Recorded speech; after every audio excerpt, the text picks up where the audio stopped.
We built this film on a foundation of love. Its purpose? To shatter the mental barriers constructed from a lifetime of indoctrination. The eyes are useless when the mind is blind. We are participants in a prison system we are unable to see. Once the veil is lifted, there is no turning back. Many of us rarely realize we are the victims of indoctrination. We follow the pre-planned layout of life, living in a state of confusion, controlled by a small group of individuals who possess great wealth, estate, and control. They monetarily benefit by keeping us blind to the true nature of the shape of the earth. Most are too busy to question what they are told or investigate the scientific theory about the physical world and its shape, wrongly taught in schools as fact. Inquiries made on a controlled platform such as YouTube or Facebook are quickly rerouted to videos and content that hold no merit. Misconceptions occur either intentionally or due to lack of research by mixing heliocentric and geocentric cosmology together, causing incoherence that pushes the viewer away from learning. Why would a lie like this exist? What purpose does this level of deception seek to gain? The hard, solid truth is that all the known space agencies and related industries have made untold amounts of money for many, many years, providing nothing but CGI, fisheye lens curvature, and Hollywood-style productions as proof. The following evidence should speak for itself through the testimonies of these professionals, pilots, and witnesses. To find yourself, think for yourself. The most courageous act is to think for yourself. Our greatest wish is for minds opened, questions answered, and the reign of freedom through truth revealed.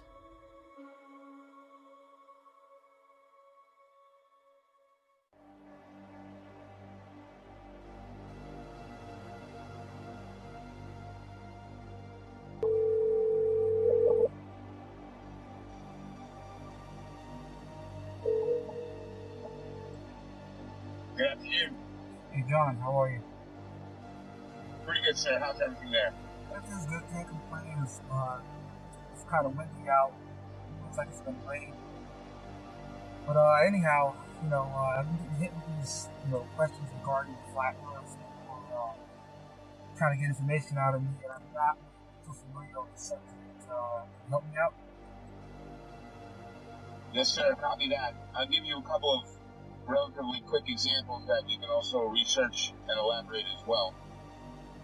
Number one, I'm a pilot, and when I used to fly out of Long Island towards Nantucket, bottom line here is they're going to give you some type of formula for every 100 miles.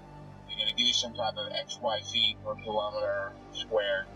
Keep it very, very simple. Every 100 miles will be approximately 1 mile. 1 mile is 5,280 feet. The actual number is 6666, which is of Luciferian origin, which really reveals who's behind all the conspiracy and cover-ups, for everything.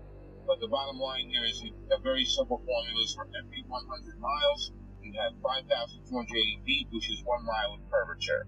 So 100 miles equals 1 mile of curvature. Now, if I'm going, let's say, hypothetically, from Long Island to Nantucket, that's about a buck and a half. It's about 150 miles. So it should be 1.5 miles. So let's just take a mile. So with aviation, you fly at certain altitudes, whether you're flying in a easterly, a northeasterly, to a southwesterly direction. So hypothetically, I'm flying easterly at about 4,000 feet, which is an even number. If you add 5,000 feet of curvature, that would be around 9,280 feet, which does not exist. So the bottom line is pilots know every 100 miles that you travel, you would be dipping the nose down to compensate for 1 mile, which is 5,280 feet of curvature. So there's the proof right there that there's something very fishy with this globe Earth situation, because scientifically it doesn't matter.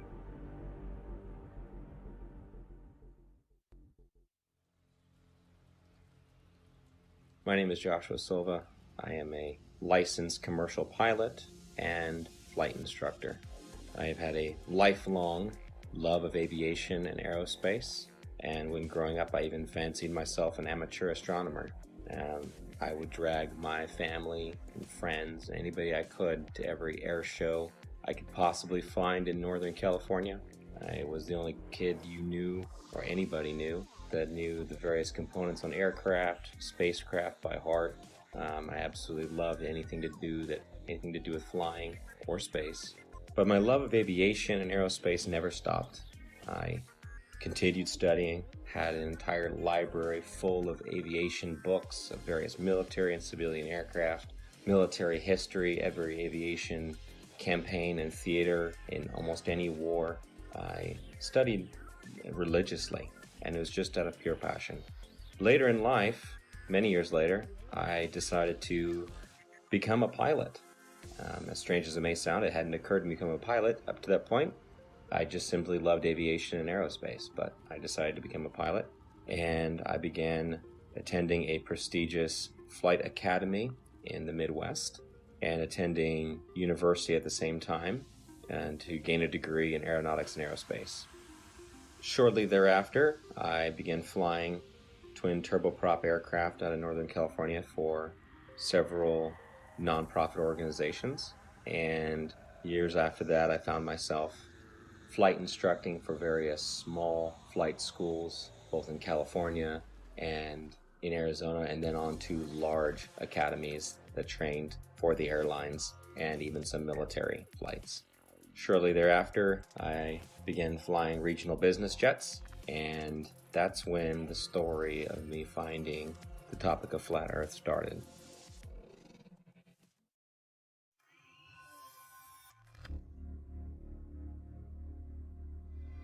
Hola, mi nombre es Héctor Requena.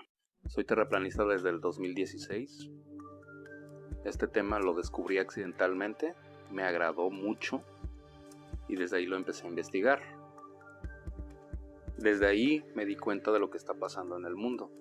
Yo fui aviador, me gusta más la palabra aviador que piloto. Yo volé con mi papá desde niño, él era piloto de la Fuerza Aérea Mexicana. Un tema muy curioso que me pasó a mí fue el empezar a conocer cómo funciona el giroscopio. El giroscopio está diseñado para volar sobre un plano, sobre un terreno plano y una tierra que no se mueve. Todos estos temas me llevaron a seguir investigando.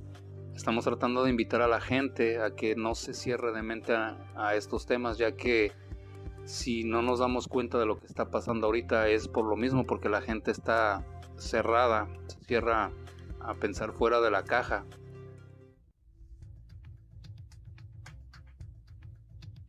Been a military brat all my life. However, I've been in the industry of aviation for the last 21 years. And I became an FE somewhere around 15 or 16 when I really started looking at conspiracies. I looked into Benghazi because I happen to work on government contracts abroad, overseas. But I've been in aviation for 21 years, anything from helicopters to aerostats to big birds, little birds, fighter jets, things with engines, no engines, big blades, little blades, compressor blades, which, by the way, that one's not a hoax. Jets do not run only on compressed air. Contrary to popular belief, it takes compressed air in a blended ratio of air to fuel to drive the now heated gas and rotate the compressor blades. This has been a topic of discussion between FE and, not everything's a hoax. Coriolis effect. With that ties into, obviously with no spin, around the axis points that they say exist at 23.4 conveniently, 66 off the 90 degrees, right? Everything ties into 666 with NASA and all the BS scientists. Our aircraft have things called ADIs, attitude direction indicator, which gives correlation between the aircraft housing or the shell around the gyro itself. The ADI is nothing more than a gyro that will always reference level. I don't care what any pilot says. I don't care what any mechanic tells you. You know, there's a reason that pilots have one book called a Pilot Operating Handbook, and there's every other book, right? From structures to avionics to wiring diagrams to the actual components that make up these systems. That is a standalone system. The ADI does not lie. I don't care how cold it is, how high you are, and some of these guys are pretty damn high. It doesn't matter where you're going. It doesn't matter where you've been. It doesn't matter where you are over the realm itself.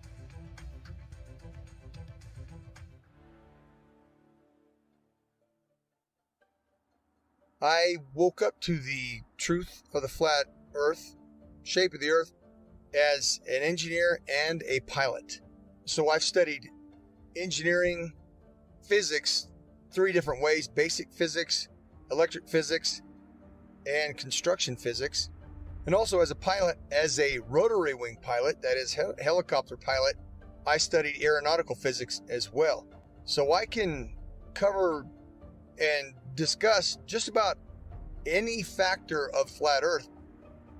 Not that I'm any smarter than anybody else, but I've studied quite a bit of factors that analyze shape and motion of just about any object. That's physics, also aeronautical physics, and principles of flight. I can tell you this: airplanes fly straight and level. That's even an aviation term, straight and level. Airplanes will fly for hours at the same altitude, never dipping their nose down to follow the curve of the earth. An aircraft on a 12-hour or even 18-hour flight from Portland, Oregon to Seoul, Korea, that would have that aircraft starting at one point and then flying so far around the earth that it's flying downwards with its nose vertically downwards, and then starting to go around the curve of the earth so that the airplane is now flying upside down. Would have to make that kind of a flight path on a globe, which is, it's such an absurdity. So that being said, I come into the true shape of the earth, the flat earth, as a skeptic, like most anyone else. I'll tell you my story. My buddy told me about this. He said, Rob, you need to learn about the ice ring. You need to learn that the earth doesn't move. This globe is garbage. And I laughed at him. I said, are you kidding me? I'm not even gonna look into that. And he said, that's fine. He said, that's fine. You don't have to look into flat earth. But until you do, he said, until you do look into flat earth, you will remain a slave of the matrix. And interestingly enough, at this point, this was more or less November, December 2015. I had already mentally resigned from the U.S. military for 3 years. I had already resigned because of Benghazi. I realized, and I saw for myself, I'd been working with U.S. as an Army officer, working for State Department for a good 10 years. And so what I did, I turned my physics awareness, I turned my studies into analysis of the shape of the earth.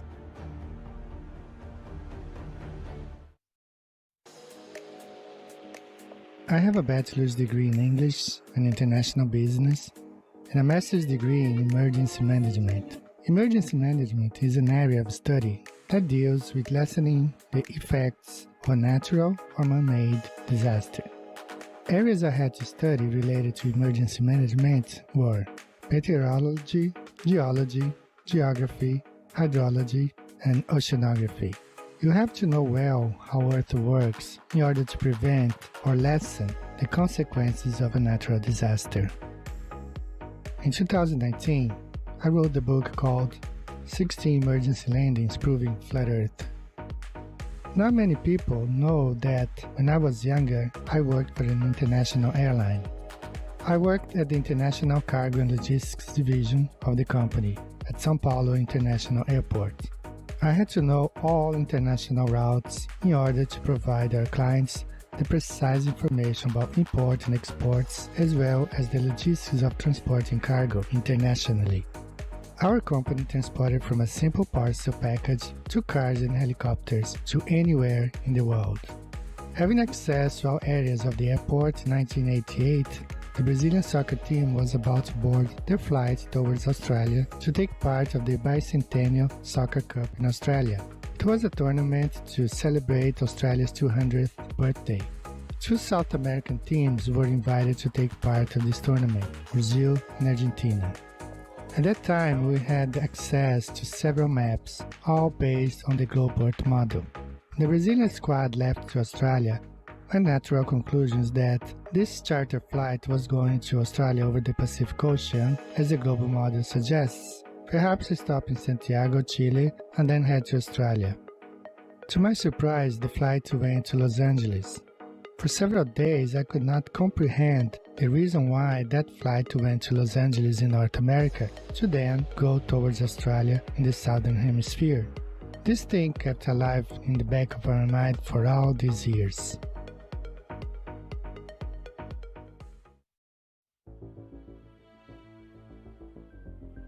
I'm a merchant marine. I've been selling 15 years.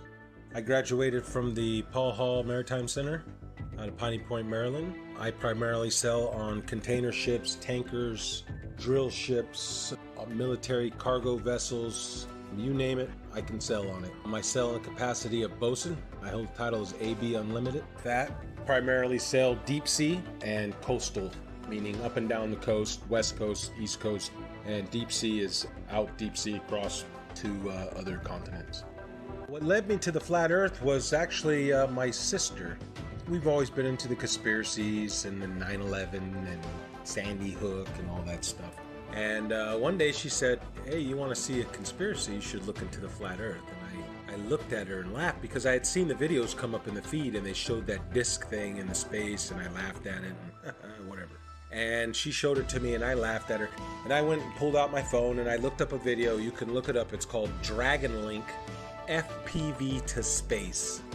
And what you'll see is basically an RC airplane that's been taken up about 80,000 feet and they release it and then the airplane comes down with power. And it has the Dragon Link system which is capable of making control and video. Anyways, but they had a GoPro, so you see this curved globe. And you know, that said it for me. When I saw that, I was like, oh wow, look at that. So I brought that down to her, put it right in her face and said, look at that. And looking back, I remember her smile on it was like, you know, okay, she wasn't gonna argue with me. And she said, okay. Later on, I don't know, a couple days later, whenever I seen it in there and I said, all right, I had nothing to watch. I hit it on the YouTube. And I knew within 10 minutes of it, I forget which one it was. I think it was probably one of the documentaries, but it was almost like I instantly knew.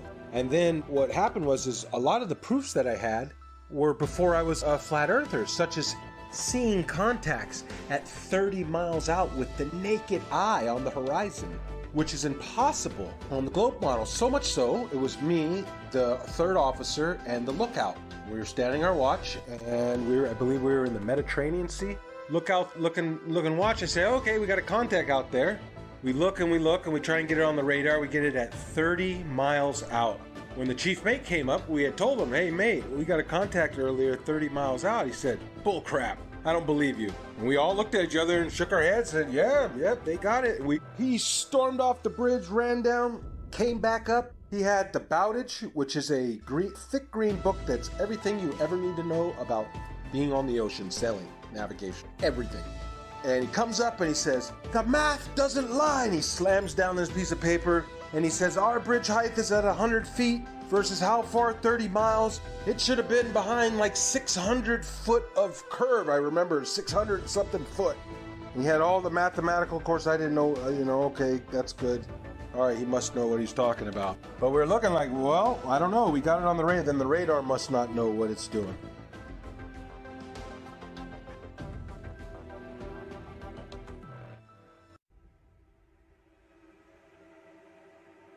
You can just call me Jay. That's what my friends call me. That's what I go by. I just go by Jay. My work experience, I joined the Navy when I was 17 years old. I had a secret security clearance. There's different levels of security clearance. There's a lower level, then there's a secret, which is what I had, which is like a mid-level, and then there's a top secret. I did not have a top secret clearance, so there's a lot that I don't know. But I did have a secret clearance. So it's basically the mid-level security clearance for the government that I had, and I did that job for 8 years. I worked in operational intelligence specifically.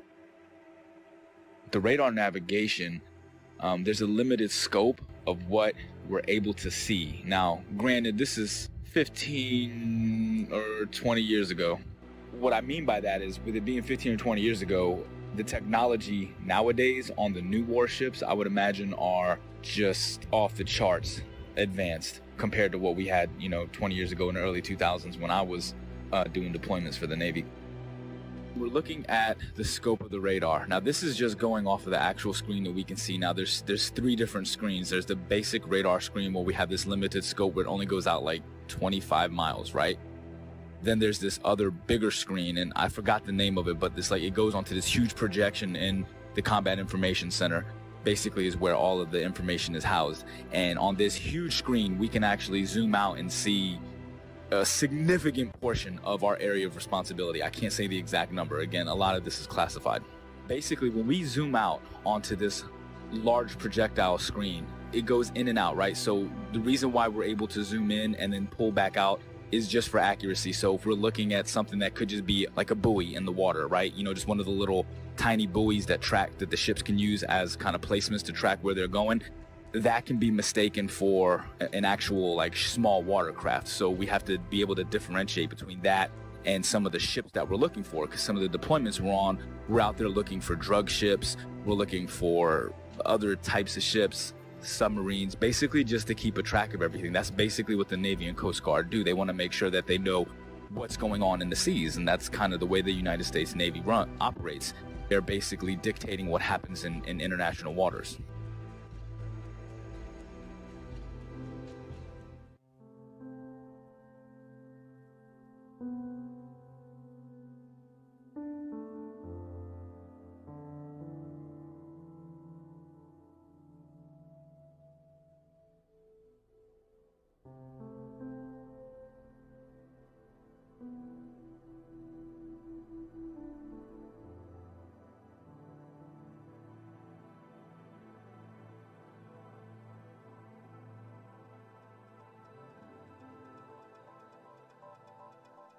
I will be providing my in-depth experience of U.S. Navy submarines and how they prove we do not live on a globe Earth.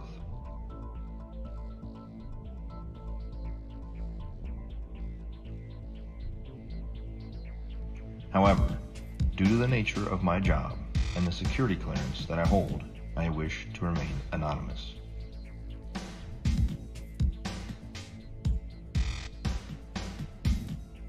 I've worked for the U.S. Department of the Navy as a submarine quality assurance specialist for the last 5 years.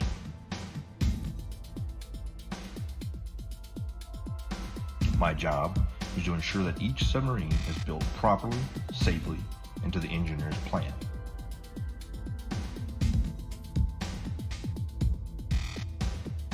I have an intimate knowledge of every aspect of each submarine being built in the shipyard I work in.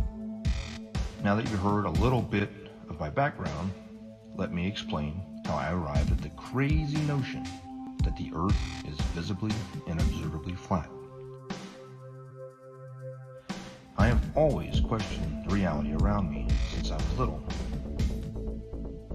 I never followed anything mainstream, and I was never interested in what the news had to say. As I got older, I started looking into more and more things out of my own curiosity. 9/11, school shootings. I eventually started researching the moon landing because it just never sat well with me. And it didn't take long for me to completely unravel that for the hoax that it is.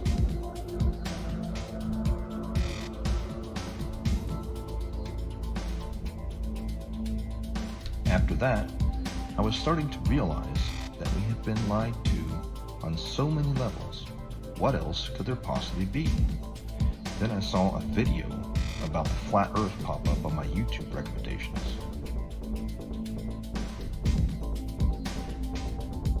At first, even with my awakened mind, I thought this was absolutely ridiculous. I decided that I'd look into it simply to disprove it and move on. It should be easy, right?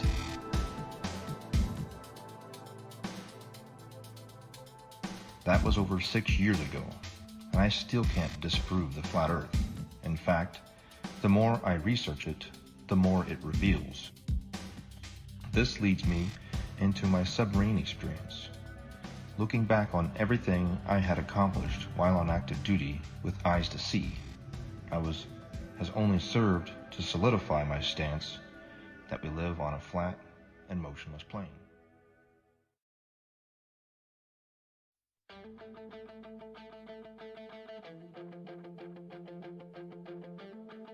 The theory of more land being hidden on Earth as one of the possible motives to hide the fact that the Earth is not a spinning water ball corkscrewing through space is something that many flat earthers have postulated over the years.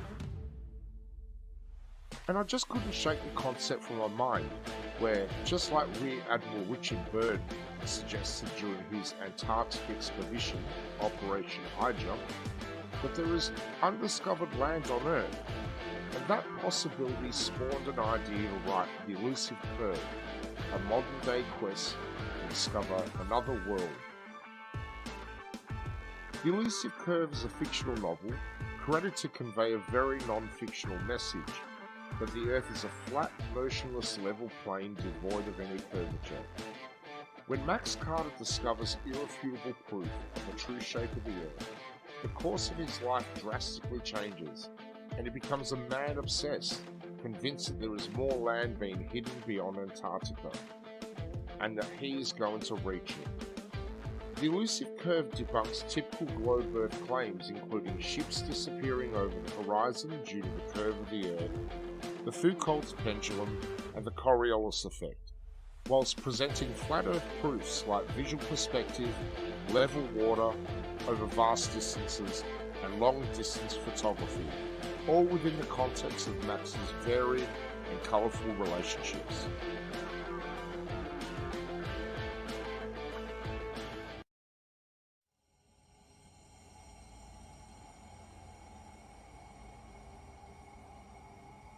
Also, there's a semi-classified naval communications device when ships are communicating ship to ship on the ocean, U.S. Navy, semi-classified laser communication NAVCOM device, which also does data as well. So if they're communicating with ships 70 miles, 100 miles or more, like I said, every 100 miles is a mile of curvature. So it wouldn't work because lasers operate line of sight. They operate in a straight line. There's no curvature to the laser. So the bottom line here is the naval NAVCOM classified, semi-classified system that they use to communicate ship to ship, that operates on a laser, and if there was curvature, anything over, like I said, 100 miles is 5,280 feet of curvature, and the ship's diameter is nowhere near that, which you know. So there's another example, the naval NAVCOM communication device. Also, there's a woman, female KLH pilot, KLH Dutch Commercial Airlines. She got fired from her job a while back for questioning this issue. Now, they didn't throw her out of the company, but they gave her like a desk job, so this way they kind of keep her around and quiet so they can control. But she's a very sane and rational woman. If they ask her, what happened, she starts talking, it's going to raise serious questions. So we got the KLH pilot, we got the laser NAVCOM, U.S. Navy. We've got my personal experience flying from Long Island to Nantucket. There should be at least 5,280 feet of curvature added to the 4,000 altitude average while heading easterly. So there's something very wrong there. The numbers don't work. Could the Earth actually be flat? I began to see opinions and arguments that seemed logical, but I heard several arguments, which I now know were most likely disinformation, easily disprovable in the aviation world, but there were some that stuck with me. And so, myself being the way I am, I ran quickly, metaphorically, to my old textbook, and I opened my old textbooks, found them, unpacked them, cracked them all open, and even downloaded brand new copies in PDF form offline of all these books to make sure that nothing had been changed. I thought for certain that I knew exactly what compensation pilots are trained while flying to compensate for the spin or the rotation of the Earth, for instance. As far as falling around a globe, that I assumed in my mind would be an aircraft's angle of attack. But upon more study, I found that not to be true. The angle of attack being the angle between the aircraft's flight path and the relative wind. which is something that pilots are very familiar with, and it's the idea that an aircraft has to be slightly pitched up, essentially to stay airborne, or a surface of that aircraft has to be pitched slightly to create a difference in air pressure to hold the aircraft aloft. And that is assumed, or was assumed at that time by myself and other pilots, to be the compensation one would make for falling around a globe while flying, period. But upon further research, I found that this was not the case, and it was not even mentioned anywhere. This compensation was not mentioned anywhere I could find in any resource that I had gone to flight school with. And they were extensive. There were many, many books, especially as one progressed towards the commercial flying side, especially elective courses, especially if you're going to university as I was, studying aerospace, that you would assume, and I had assumed, that this was calculated for. Again, as far as ADIs, in every aircraft, it references the level horizon or references sea level always. There's no way that you can convince somebody of sound mind that if you take off from New York and immediately flip upside down, now your housing or your ADI is referencing upside down to you because you're upside down. It's right side up. It cannot deviate off level. It doesn't matter how much fuel you got in your tanks. It doesn't matter if you're a helicopter or an aerostat or a fighter jet. That gauge will always reference level. It has to, because otherwise it would be a poor reference. And if you could manipulate it, why would you even have it in the airplane or your aircraft? But if you go and take off 2 miles away, do a barrel roll, you're now flying upside down. At what point does that gauge show you back right side up? A half a hemisphere away? Is that what we're led to believe? Is that what we're supposed to believe? At what point does it right itself if you never flipped back over and continue flying level? You see what I'm saying? It's ridiculous. It's ludicrous to think that thing compensates for curvature in straight and level flight.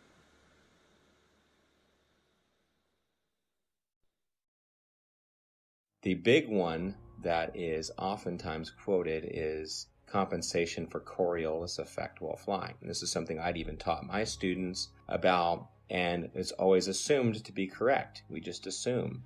We're given the narrative from a young age, and everything is built upon that assumption, upon that theory. And so I thought I had the silver bullet. Coriolis effect. We always calculate for that. Well, as I began to look through the books and to look into the calculations given for Coriolis effect, the narrative began to fall apart even further. I began to see things I didn't notice when I was in school, such as Coriolis effect is actually never calculated for, but is assumed to be a part of wind correction angle. Wind correction angle is one of the many calculations pilots of all kinds make while flying to correct against winds in whatever volume or section of air they're flying through, which it could be from any direction, and you're flying through it, so you have to compensate a certain angle into that wind to hold a straight line. Interesting side note, I worked on aerostats for several years, and I always ask people who try to bring up gravity, well, how come my 4,000 pound, 74,000 cubic foot aerostat isn't getting pushed towards the ground? It weighs more than you do, which you believe gravity is pushing you down, right? Because these are some dense ass people. But how come the aerostat's not getting driven into the ground? It weighs more. It's definitely larger than the size of a house. It's more than size of most houses. So why isn't it getting driven to the ground? Well, that's because it's displacing less weight than the atmosphere or the medium that it's in. And I try explaining that. I don't know how many times you've probably posted something on this. I don't know how many times we're going to have to post something on this. But every time that little kid lets go of that helium balloon and starts crying. Radar is simply another form of radio transmission. Radio includes anything within the range of the electromagnetic spectrum. Electromagnetic spectrum, also known as light. Radio is the transmission of light, whether it's visible light or radio waves which are not visible. When it comes to radio transmissions, there must be a transmitter and a receiver. There can be a reflector or a transmittal unit along the way. However, in the end, there's got to be at least transmitter and a receiver. And in the case of radar, radar transmits a signal and it bounces off a reflector, and then it comes back to the receiving station. Or it can go to other stations if they're set up in the network properly. Long story short, radar emits a signal, it bounces off something, and then it returns to a receiving unit, and the receiving unit maps that reflection accordingly. If there is no reflector, then there's no return signal, and then the object does not show up on the radar. For example, it's off the screen. Notice, there's no curving around anything. It goes out in a straight line. Radio signals always travel in a straight line. So the transmitter sends the signal out to the target, bounces off, and it comes back in a straight line. Radar cannot travel over the curve, and hence radar is dependent on line of sight, direct beam from the transmission to the target. It reflects and it comes straight back. There is no curving around anything, thus is radar.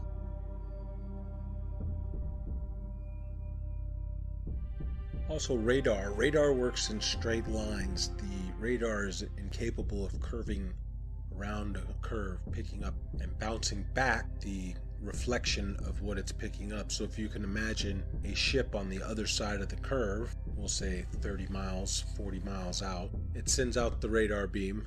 The radar beam is supposedly curving around this ball, bouncing back, and then bouncing the reflection, curving back around to be picked up by the radar. That's not happening. It's flying out straight, and when it picks up something, it hits it back.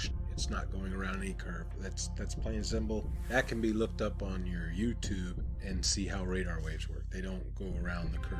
Every diagram shown will show you straight lines. They don't show you curved lines. As we zoom out to look at the larger scope of things, once we verify that, we're able to zoom out over a large distance. Now, over this screen, at the time, I was like 18 or 19 years old, all right, when I was doing this job. I wasn't thinking about flat earth and any of this other shit. I was still indoctrinated and under the assumption that the earth is a spinning ball. I never thought about flat earth or anything like that, but I always thought it was weird that as I'm looking at this massive radar screen, I always used to think, how come we're looking at this and I can see, like, we're off of the coast of Argentina, for instance, right? Like, how is it that I can see this far out and it's not like over the horizon or curve, because it's so far? Like I said, we use a lot of these other link signals, and they're called links. They go by different names. I can't say the code names. Some of them I forgot. Some of them are, again, this is classified information. I can't give any specifics on these. But some of the links that we use, not only do we speak to the actual ships and track them, but we speak to aircraft, 10,000, 20,000, 30 and higher, 30,000 feet and higher is what I'm saying. It's not just a matter that they're 30,000 feet directly. It's not like they're directly above the ship. This is what's interesting, is this aircraft could be 50, 60 miles away and 30,000 feet in the air. So you understand, like, the angle that you have to take to be able to track this aircraft from a ship that's moving on the water. Think about that for a second.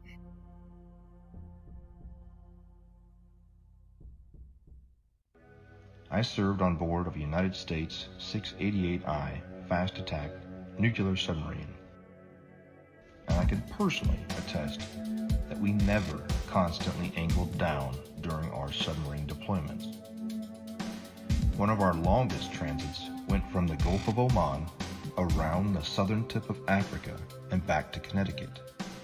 We were underwater for almost 3 months straight. My job on board as a radioman meant that I spent a lot of time both in the radio room and in the control room. The control room is where they navigate and drive the submarine.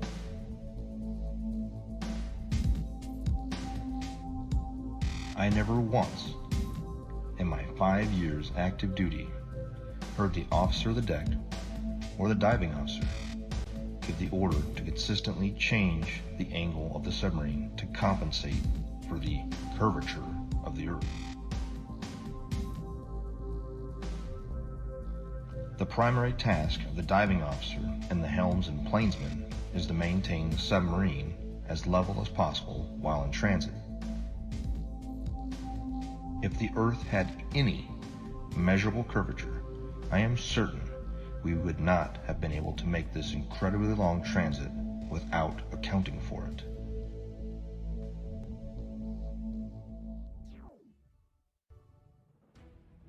And then the big one is given after that. Well, GPS auto corrects for it. And that sent me down yet another path. GPS auto corrects for it. If it's a satellite-based system, how is it correcting for spin if it's also spinning over the same body? And why are there large gaps in GPS coverage over large oceanic bodies?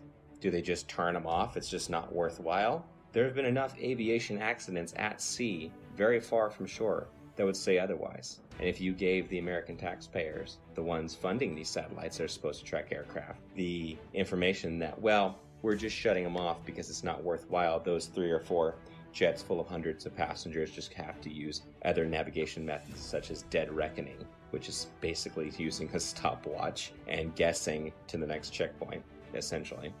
If you were to tell them that, they would be infuriated. So that could not be the case. Coverage was a problem. Even over large and non-densely populated areas, you would lose GPS coverage, even in jets at times. So this began to unravel the thread of satellites and satellite timing, and the fact that many reels of footage show these satellites being launched by balloon rather than by rockets. How the concept of these rockets doesn't even work to make it past the atmosphere, much less leave something in perfect geosynchronous orbit. I actually had the privilege of working a short time at a satellite manufacturing company in Northern California.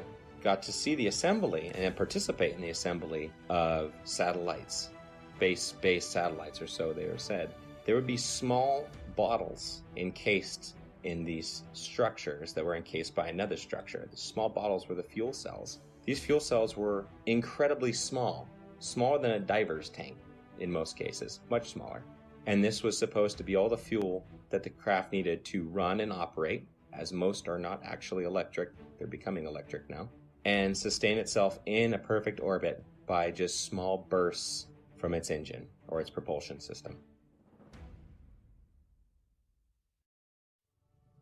But truth be told, I've been to many countries, done many things, all things aviation. I can say with absolute certainty, and I can attest, the plane does not dip nose down to follow the curvature of the Earth, ever. Matter of fact, most planes have an airfoil that are 3 degrees nose up in straight and level flight. And the reason that is simple. If the nose of the aircraft was at 0 degrees or level flying through the air, then it would porpoise, right? It would be quite violent because some of the air would go over the nose and some of the air would go under the nose. And it would cause that nose to go up and down, which is literally like a porpoise or a dolphin out of water. And that's exactly what would happen. So the wings are designed, when they are level, the nose is 3 degrees nose up. The fact, proven from multiple points, that there is no Coriolis to the motion of the Earth. And I'm speaking from a pilot's perspective, also an engineer's perspective, because I obtained a degree as an engineer before I went to flight school. So I'm both a pilot and engineer at once. So, number one, there is no rotation of the Earth, proven by the fact that a helicopter pilot can hover the aircraft indefinitely, motionless, above a single point of the Earth. If the Earth were spinning, as soon as that aircraft left the ground, the Earth would spin out from under it. Now, somebody may say that the air of the atmosphere rotates along with the Earth, which is one of the most absurd concepts imaginable, because if that were the case, then all wind would travel with the Earth. There would be no alternating wind currents when we know that the jet streams fly overhead, clouds move in multiple directions overhead, and a kite flying over the stationary Earth. The fact that a kite flies because of wind passing through, that proves that the air does not move in unison with the Earth. Number two, airstrips do not rotate away from a landing aircraft. Anybody who's seen a pilot's view when an aircraft lands, well, the aircraft lands to a motionless airstrip. If the Earth were rotating, the pilot would have to turn to the angle at which the airstrip is rotating away and land at the speed of the airstrip, which is absurd, simply absurd. Airstrips do not rotate away from the aircraft, and on an east to west landing strip, if the aircraft is landing to the west, the airstrips do not land moving towards the airplane. That's insanity. Okay, simply stated.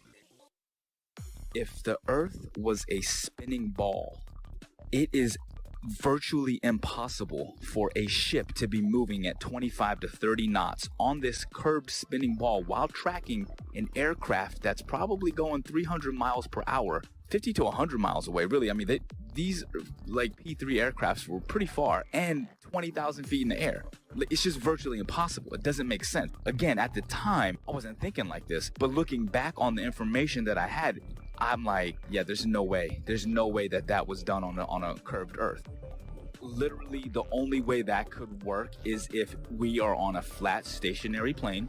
We're cruising along. The boat is cruising along in the water. Like, think about it in terms of like a large, like, you know, like those backyard swimming pools. Picture the swimming pool filled up, right? And then your ship, you put a little boat on the swimming pool, and then, you know, you put like a little fake aircraft in the air. Now, from that ship, you're able to see the aircraft. It doesn't matter where you are in that pool, you can track that aircraft. If you're on a spinning ball curve, how the hell can you track an aircraft that could be in a position that's 100 to 200 miles away from you, 30,000 feet in the air from a different angle that's around a curve? It's impossible. There's no way that you could, there's no radio frequency that could track that. I'd like to point out that I see now that I didn't see before is that you have a magnetic compass and you have a gyro on any ship. And I'm not talking about your little crabberman show fishing boat, what are they, deadliest cat. I'm talking about a real deep sea going, unlimited tonnage boat. It's going to have a gyro. And it is a big, huge box that sits usually behind the bridge or in the chart room. It's a big box and it's basically the gyro compass. Now, if you had two models, I guess, wouldn't you have to have one making the corrections? Because it almost never matches the magnetic almost never matches the gyro. It's very rare that we're steering the same course. And they say it's due to deviation and variation is where you know, like the metals of the ship causes it to differ. And then you have the variation of the magnetic fields over the Earth is, I guess they change, you know, true north and magnetic north. But the way I look at it is, man, they got two different machines. One is a machine and one is from God. The way to get around the Earth. God's not a dummy. He put the way to get around the Earth with the compasses. If back in the day they had motorized vessels that can get them around, they would probably have got around a lot better. But they were at the mercy of the wind. People say, oh, they didn't know their way, or, you know, they were using the stars and stuff, and they, you know. So I just believe that the two compasses, the gyro compass that's electronic, and then our regular compass is because they are switching the ways, you know, the maps. There's two different ways to get around the Earth. They're tricking us. Here is another flat Earth proof that I never noticed while I was on active duty, thanks to years of indoctrination.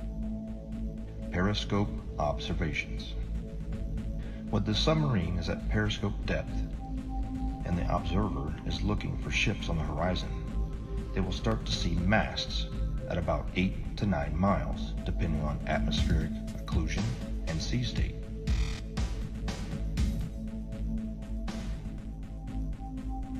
The hull of the ships won't be visible until about 5 miles, depending on atmospheric occlusion and sea state. At 9 miles away, the target should be 26 feet behind the curve, but this isn't what's observed.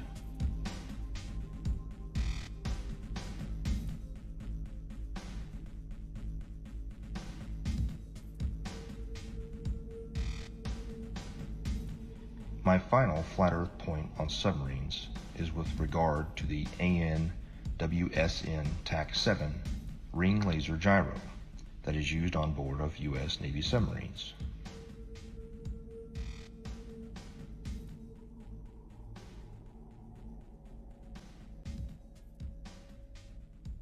A typical gyroscope, like the ones used on board of an aircraft, is a device used for measuring or maintaining orientation and angular velocity. It is either a spinning wheel or disc with a counterweight in which the axis of rotation is free to assume any orientation by itself.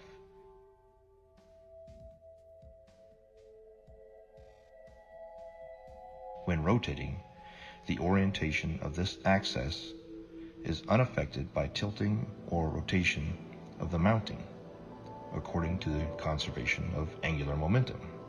However, a ring laser gyro doesn't have any established weight.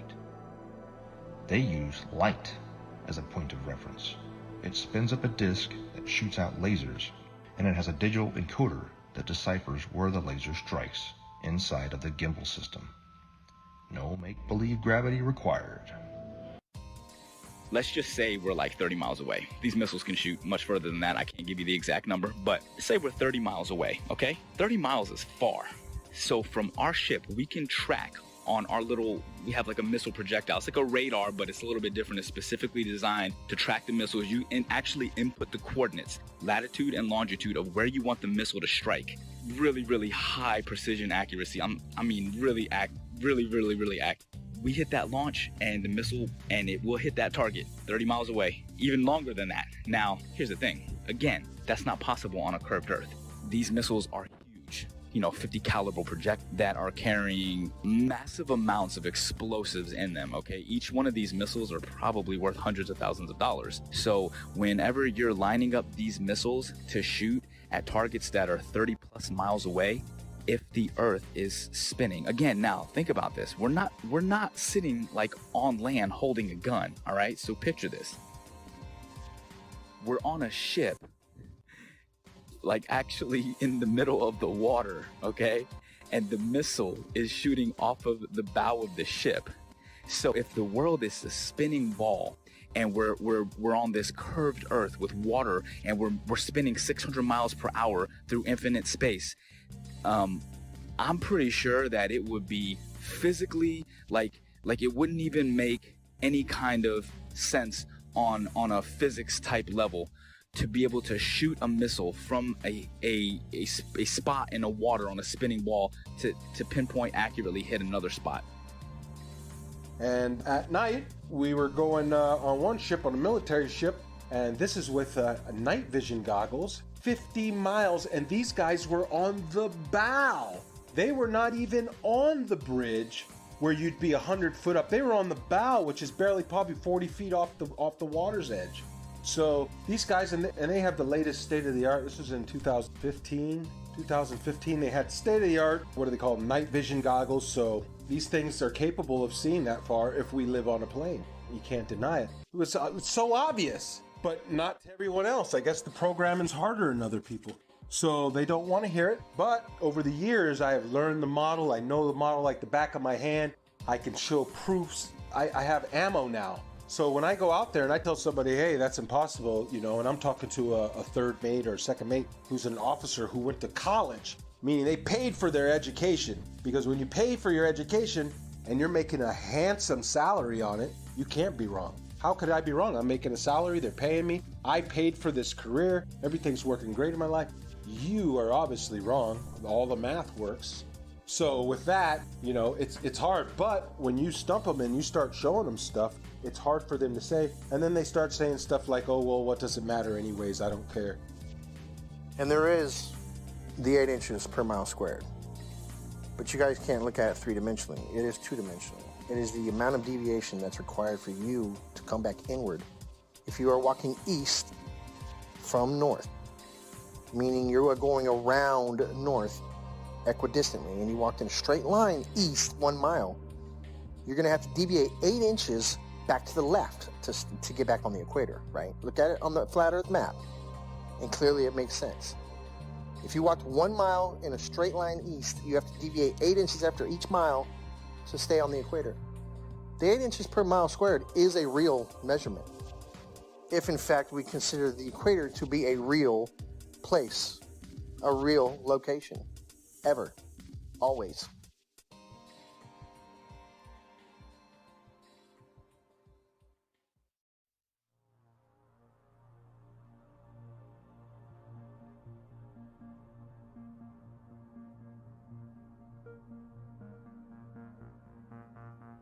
In 2015, I came across YouTube's suggestions for Flat Earth videos.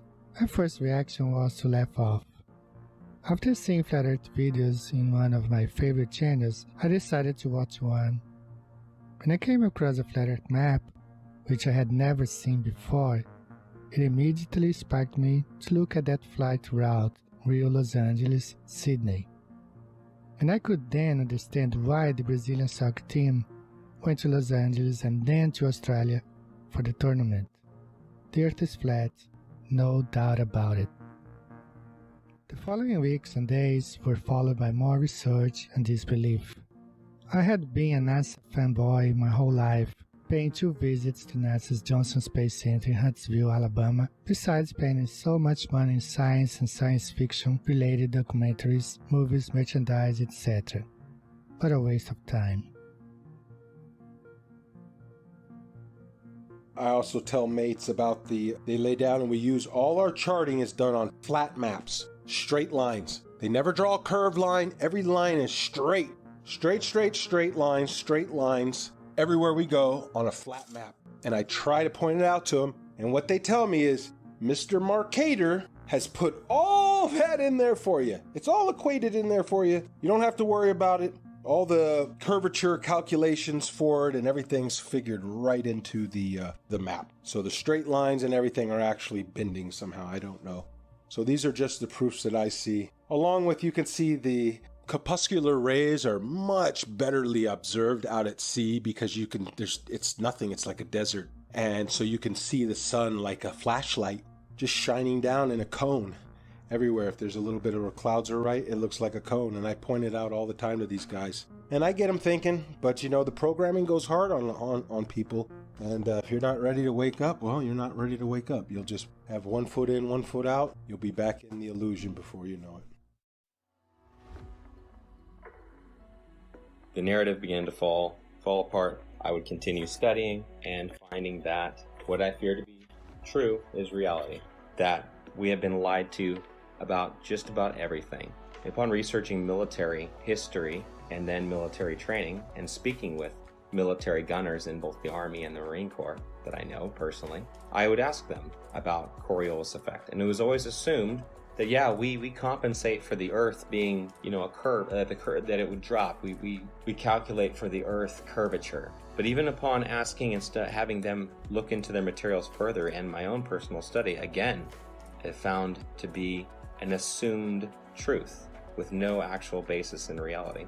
That they would calculate bullet fall based upon angular velocity, drop, friction, amongst other things. And curvature was supposed to be just corrected along with it, just like flying, wind correction angle corrected for Coriolis effect. I've done many of them personally. I've flown more than 1,070 hours in both helicopters and airplanes, and I will tell you factually that aircraft meet their checkpoints, they take off, they meet their checkpoints, and they land exactly as planned on a flat stationary map.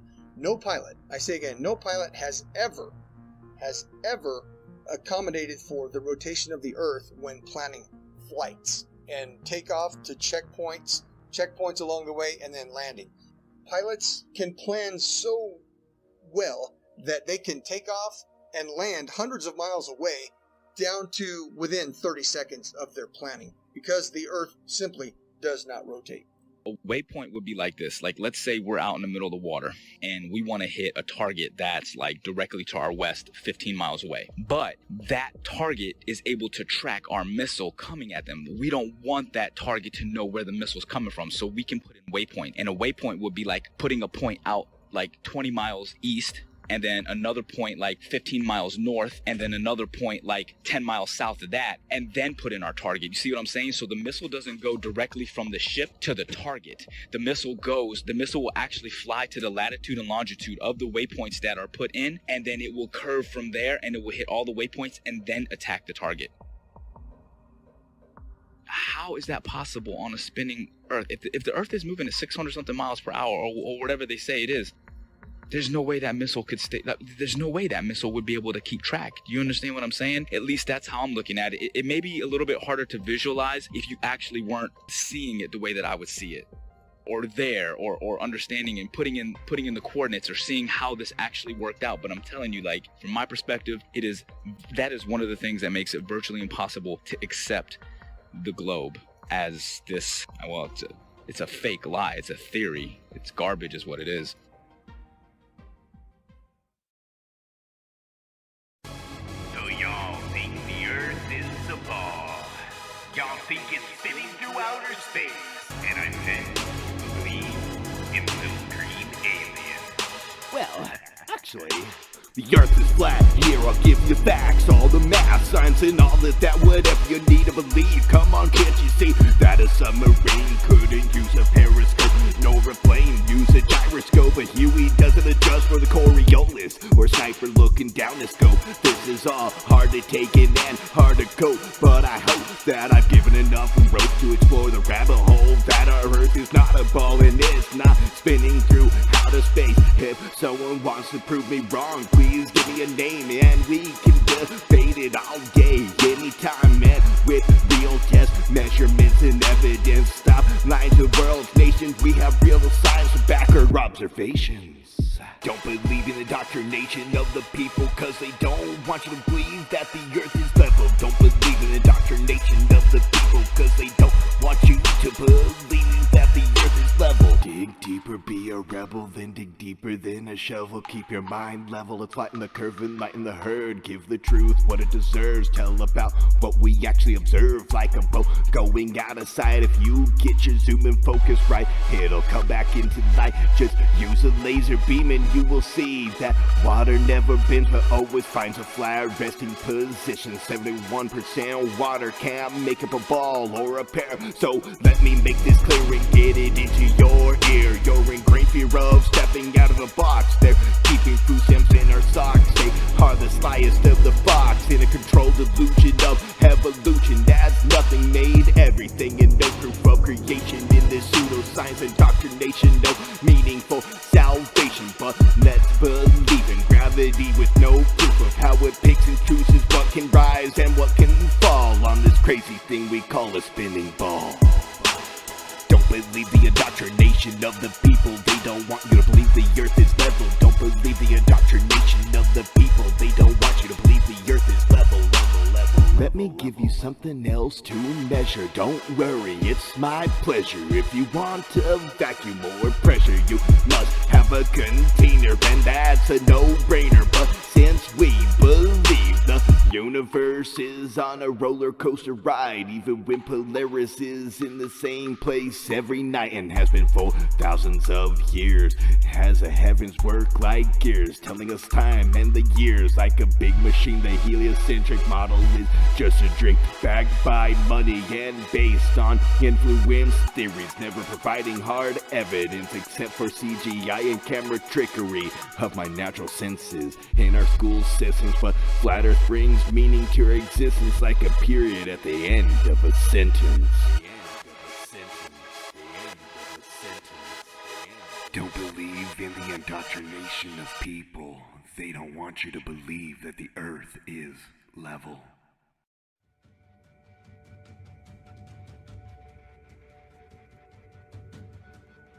When it comes to a deception this big, it's hard to dismiss. And for the people that say, I don't see how this would affect me either way, you don't know.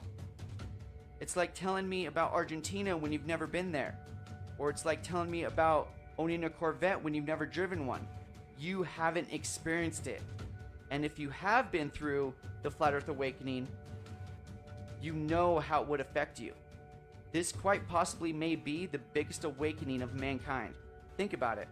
If you believe in this mass fallacy, you've been robbed of some senses and you don't even realize it. You don't trust your sense of touch or feel. You don't trust your sense of sight. You've been told the Earth wobbles, spins, and orbits, but you don't feel a thing.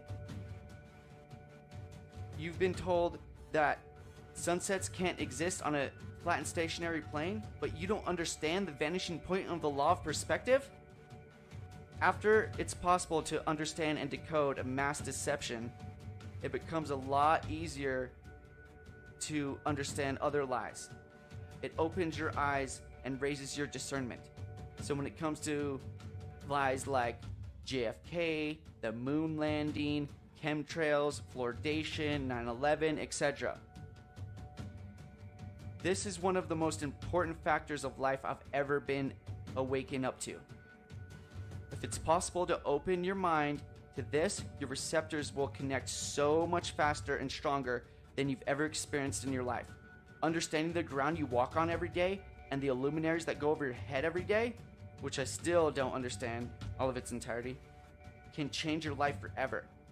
Knowing you are specifically, intelligently, and uniquely designed so you know mentally, physically, and spiritually your vibration, energy, and frequency of life. So don't act like this doesn't matter. We've been lied to on a mass caliber.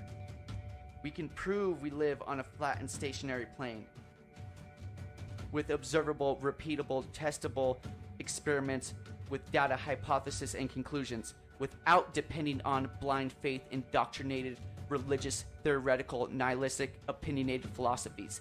That's the difference.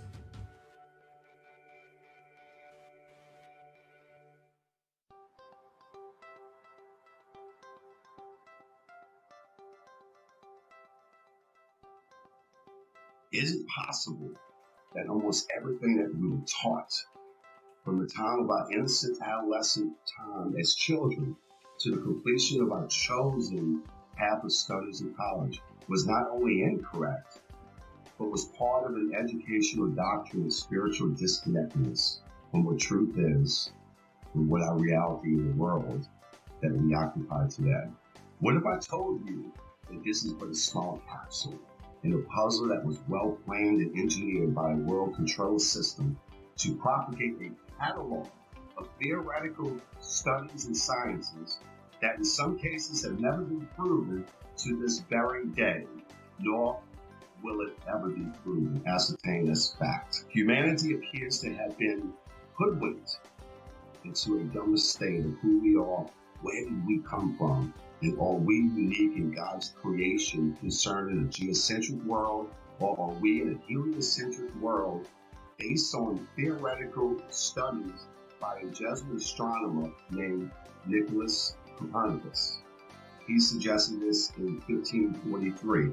His works were not released until after he died because he himself didn't believe in the spin ball theory either that is taught still today at the highest levels of education.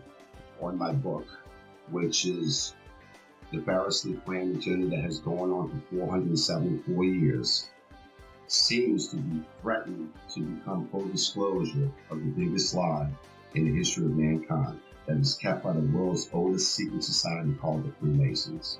The very uniqueness of humankind was spelled out correctly by our Creator that the earth was the center of the universe, and that He created the sun and the moon as well as the stars and the constellations that revolve around the earth, with Polaris being the north magnetic pole fixed star. How could space possibly exist when you and I have never been in our entire lives seen a real photo of what our own world looks like?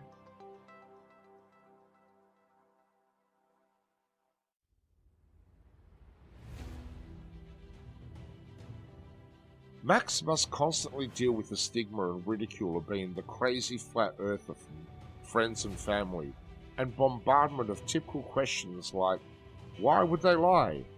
How could so many people keep such a big secret? And what does the shape of the earth even matter anyway? The elusive curve presents all the main arguments for a flat earth and solid arguments against a spinning ball earth in a fun and realistic story format, recommended for all flat earthers and curious-minded people alike. Join Max on his journey as he attempts to convince his friends that the shape of the earth is not what they know, while he plans for a mission to discover more land on Earth with his ambitious and somewhat crazy plan to acquire a high-altitude pseudo-satellite to prove the shape of the Earth one way or another. The Globers definitely scientifically we're looking at flat earthers have some very, very, very valid points according to those three examples. Thank you. You got it, brother. Anything else? No, that about answers my question. Quite a lot to take in. I've taken some notes. Thank you. Thank you again. You're welcome, sir. Any questions? I'll be here for a while. Contact me anytime. All right. God bless. All the best. God bless. Yo invito a la gente a que por lo menos sea un poco más abierta de mente hacia estos temas, porque la verdad es que esto está muy fuerte. Se vienen tiempos muy difíciles ahorita y debemos de estar conscientes de que el sistema nos está manipulando de una manera muy, muy grande. Entonces, pues, vamos a ver qué pasa.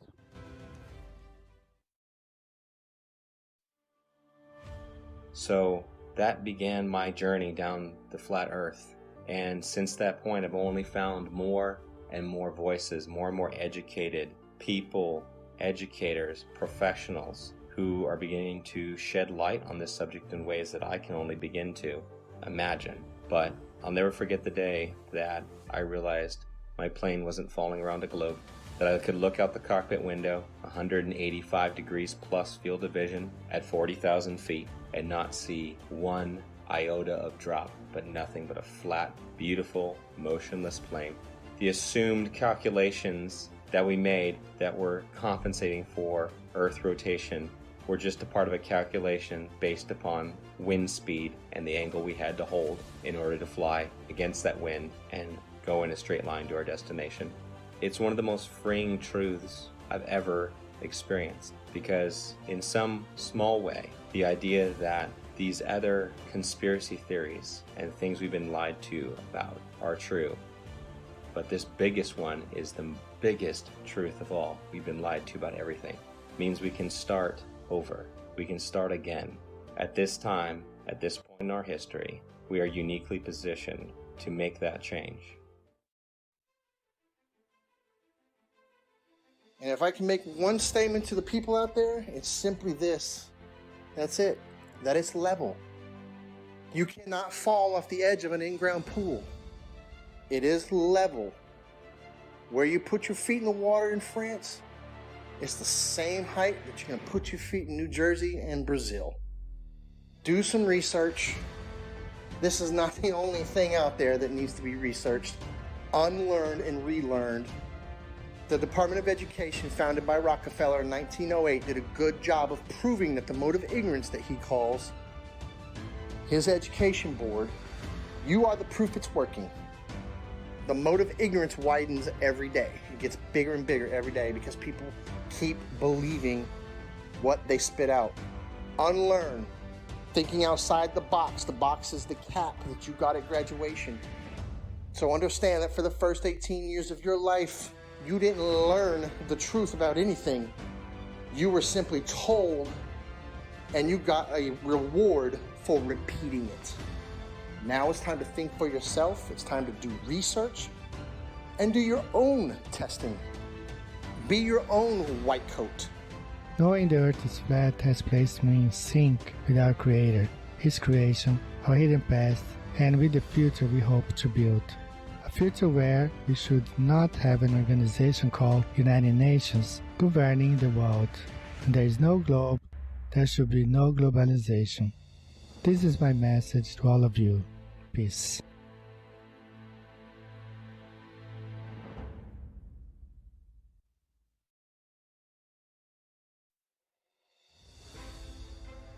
My message to the people is that if you're watching this documentary and it strikes a chord with you, research it, find out more about it. So my message is research it, get all the ammo you can, because if you try and go out and tell your family member or friends or co-workers and you try and tell them this, hey, that, they're going to laugh at you. And if you don't have the ammo to defend it or the right content to show or to start a kindle a fire with somebody's interest, if you don't have that, you're going to get laughed. I made the mistake of when I just knew it. Right when I seen that video, I said, okay, it makes so much sense. I knew it right away.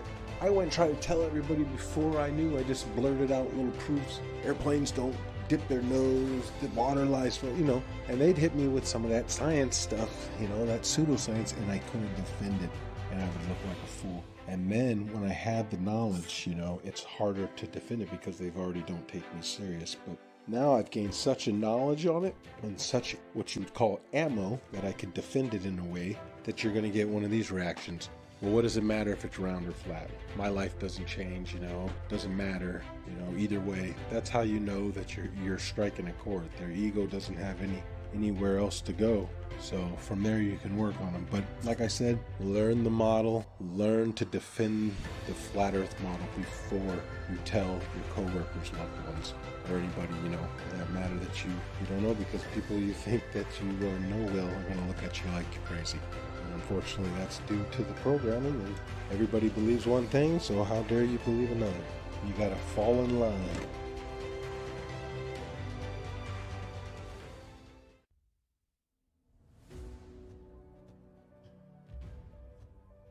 So if you're able to actually open up your mind, look at things objectively, allow yourself to break free from the indoctrination bullshit that you were taught, you'll feel more free. You'll see the world differently. You'll love more deeply and compassionately. You'll appreciate life more. That's how I lived my life a couple years ago. Honestly, I can tell you this. I just hope and pray with all my heart that, as the years go on, this is probably not something I'll see in my lifetime.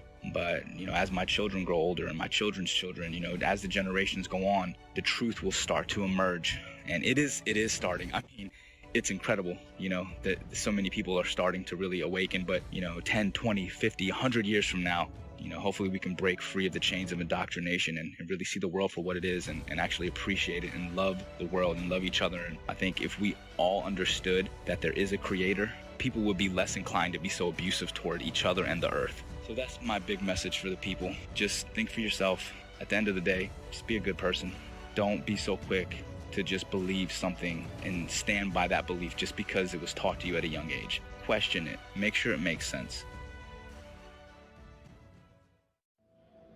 In closing, I'd just like to say that these are my own personal experiences. I never ask anyone to simply just believe everything I'm saying. In fact, please don't. That's how we've gotten into this whole mess to begin with, by blindly following others who say they've already done the research for you. You allow deceptions to occur. Please do your own research and test all things.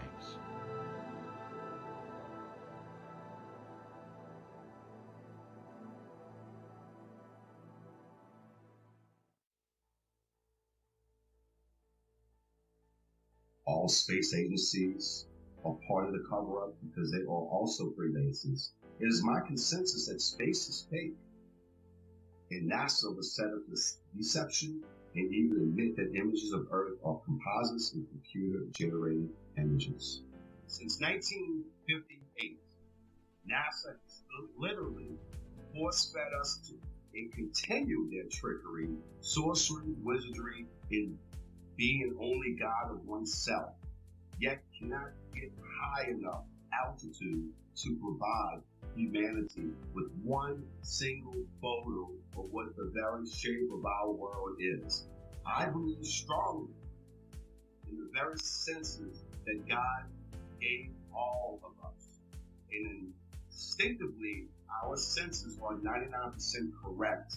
And my book will help those awakening sheep remove the dark shades from this massive deception. And for those who are unwilling or unable to think past their noses, then those sheep will remain asleep. My book is part of the Great Awakening from pseudoscience that has put man living in a Newtonian world of Einstein physics, ruled by Frankenstein logic. Game is over. Consciousness shift of stupidity because of poisonous indoctrination to separate your soul and reality from truth and knowledge. But hold tight, folks. A real awakening is happening all over the world.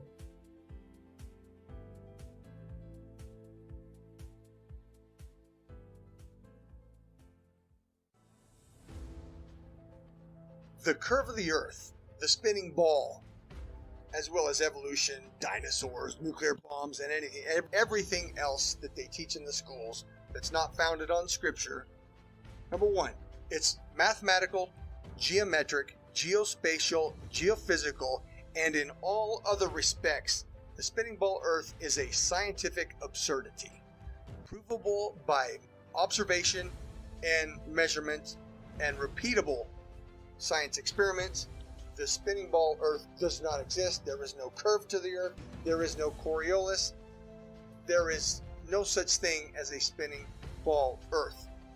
And at the end, the Bible, which was a textbook, and I say again, a scientific textbook written long before any of the universities we have today, the Bible says the Earth is flat and stationary. So therefore, we can dispense with all of our science school learning that doesn't agree with the Holy Scripture. The Holy Scripture tells us that the Earth is flat and stationary. All of our measurements, and indeed our personal senses, tell us that the Earth is not moving. There is no curve to the Earth. Jesus Christ is the Son of God. The Holy Scripture tells us the nature of the Earth. The Earth is flat and stationary. Pride, ego, and reputation are 3 characteristics I see in every spinning ball believer. Let your pride down, knowing you've been heavily deceived your entire life.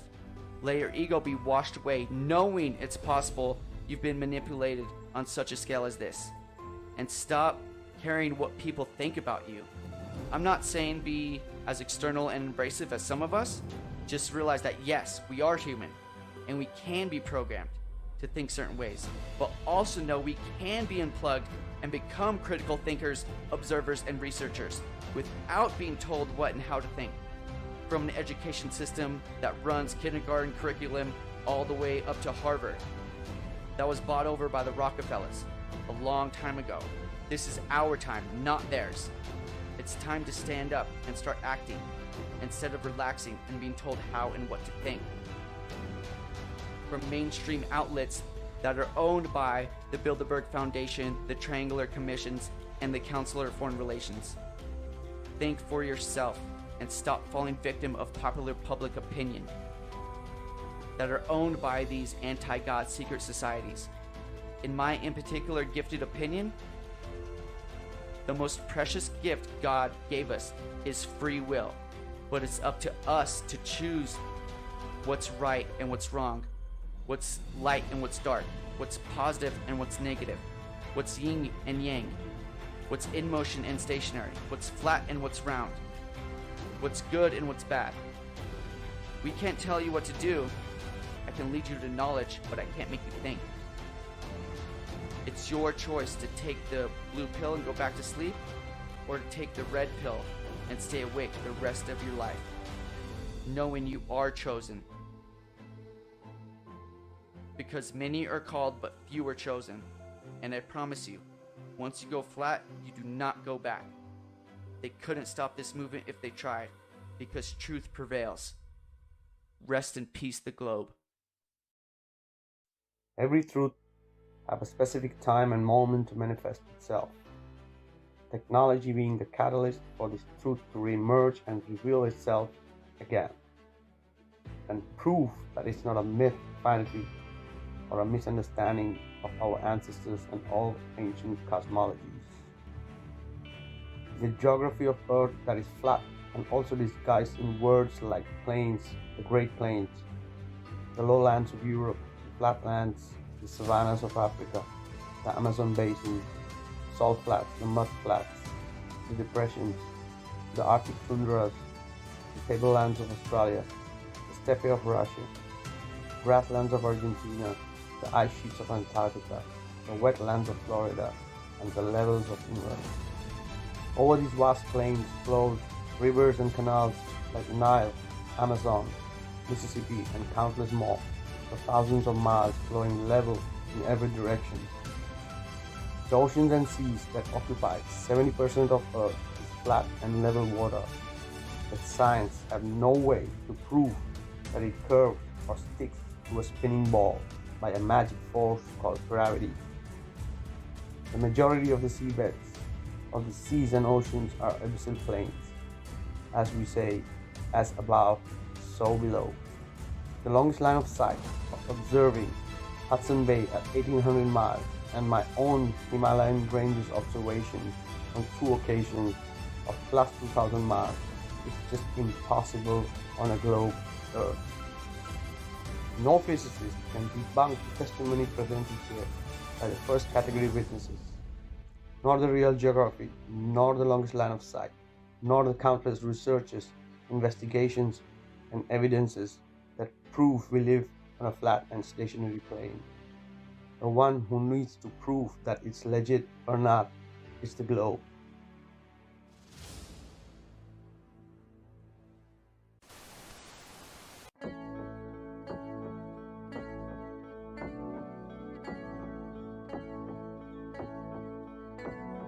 Wonderful, magical, celestial light, fantastical, mystical, wonderful sight. Belgian Swiss physicist Auguste Piccard, 1931, first to reach for the stars, was the first to explore the air view stratospherius, a scientist curious to see what was there. An aluminium black ball gondola, helium balloon, hydrogen with photos and instruments, sailed towards the moon, rose in just half an hour, 52,000 feet, 10 miles of depth air pressure, left for dead drops in heat and cold, but disproving gravity. Wonderful, mystical, beautiful sight, flat line separation of black from blue light, a world run by deceivers, false make-believers, hiding in shadows, stealing our light. Mystical, fluorescent light, wonderful, magical, awesome, yes, stealing our light. Wonderful, let there be light, supernatural, eternal, up we go, higher than rainbows, higher than mountains, above cumulonimbus, higher than air, high level horizon, 360 around us, but right round behind us, any height that you dare. The sun and the moon both revolve above around us, to forever short time pass intelligently there. You'll never beat us, you'll never defeat us, no more you deceive us, see through you like air. Kipper and Picard were the first ever known to reach up there. Divine luminescent light, mystical, wonderful, celestial light. So what was their eternal testimony? What did they report back to humanity? Said it seemed like a flat disk far as eyes can see, with an upturned edge fading into infinity. A mystical, ethereal, celestial sight, a divine creation, a clockwork of light, designed hid by deceivers and false make-believers, still cowering in shadows, still fearing our light. Here we go, higher than Everest, higher than airplanes, above zero cumulus, higher than air, a level horizon, 360 around us, no motion beneath us, no spinning, no bells on the firmament, time revolve around us, to forever short time pass geometrically there. You'll never beat us, you'll never defeat us, forever beneath us, we see through you like air. Mystic, luminous light, fantastical, magical, bright, we see through you like air. Magical, angels of light, beautiful, wonderful, celestial light. The first to see truth when they reach for the stars, explorers and physicists, Kipper and Picard.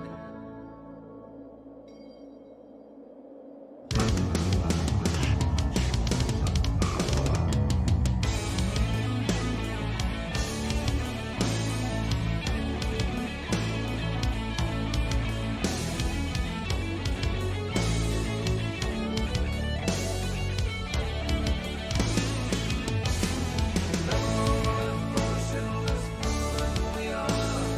Level and motionless,